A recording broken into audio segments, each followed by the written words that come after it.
Thanks. Monsoon storms battering people across Arizona, even parts of the West Valley getting in on the action.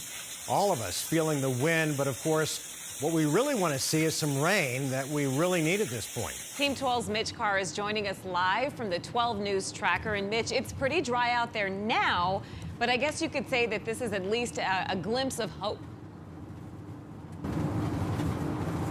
You said it, Caribe. It is very dry out there right now. And as proof, here's a out front. You can see nothing on the roads, no moisture, if anything, to speak of.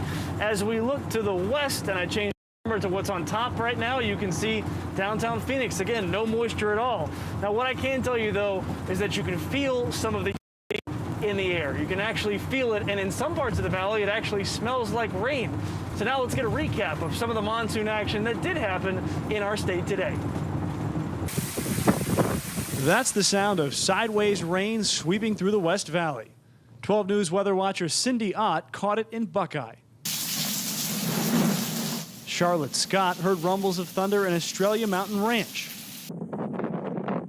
Jeff Edwards caught the high winds in that same area in Goodyear. A quick but strong storm hit Buckeye, and it caused a few flooded streets. Sky 12 shows you a bird's eye view of this massive storm. Big enough to wash out old US 80 near Lewis Prison, and big enough to turn this pickup truck around. From Doney Park, looking towards the San Francisco Peaks. Up north, the high country has had the jump on the valley for weeks. Jennifer caught this sight from Flagstaff. But the rain is not yet reaching downtown Phoenix, nor the East Valley.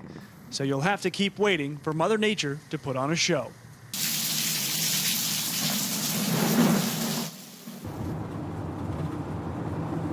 Now, here's a crazy number. This is the 103rd day without measurable rain at Sky Harbor as you look out on Interstate 10 and all of these dry roads.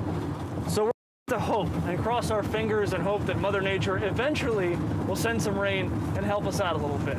Live in the 12 News Tracker, Mitch Carr, 12 News at 10.